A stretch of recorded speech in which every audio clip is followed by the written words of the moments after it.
Ora usah basa ngaku putumu kok. Iya piye kira. Aku iso malik paningali Begawan Durna saka pendhita sing sasar susur tumindake dadi pendhita sing apik. Lah saiki aku tak karen karo kowe, kowe gelem dadi patih sing apik apa ora?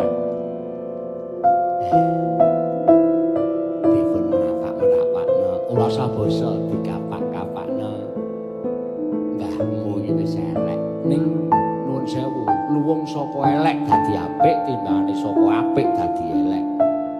Kuwi luwih prayoga. Akeh nom-noman sing biyen jaman nom-nomane tumindake maling begal ngecu ning bareng tuane dadi panata agama tegese dadi tukang siar agama pirang-pirang. Ana sing biyen jaman nom-nomane tengane rampok, senengane gawe kapitinane liyan ning bareng tuwa dadi wong alim, dadi wong suci, dadi wong sing benerke wong tumindak Allah. Kuwi pirang-pirang. Mumpung sampeyan kuwi wis tuwa, sampeyan kuwi carane srengenge wis gumlewang mangulon.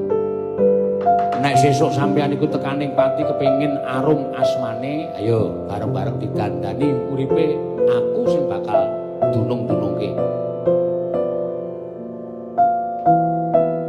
Muni ya. Iya iya. Oh, eling dadi pati. Kowe karo aku ki wis tuwa. Kowe karo aku ki wis tuwa. Yen diarani srengenge kuwi wis gumlewang mangulon jero meneh angslo bumi tegese wis bakal tekaning pati. Sok kapan meneh kowe karo aku golek dalan padang. Sok kapan meneh karo aku golek kabecikan supaya iso dienggo sangu kowe bakal ngadep marang panguasane gat kamur wedan. Yen tumindak awake dhewe kuwi apik. Iso nyaur utang awake dhewe nalika nom-noman biyen tumindak Allah iso disaur. Sarana tumindak becik. Oh, tak kira saya suda dosane awake dhewe. Mengko nggone nampa paukuman saka sing gawe urip ya mung sedhela. Terus nikmat pepangat munggah ning kasuwargan jati. Ning yen tansah tumindak Allah, mongko ora ana elinge. Oh, nikmate. Apa yo kelakon sasuwene kowe swanosane Gusti sesuk dadi intiping neraka jahanam. Bayangna ta? Bayangna. Diselamat neraka larane ora jamak-jamak. Kalau mangsane keselamat neraka kan ora sengaja dadi jotosan.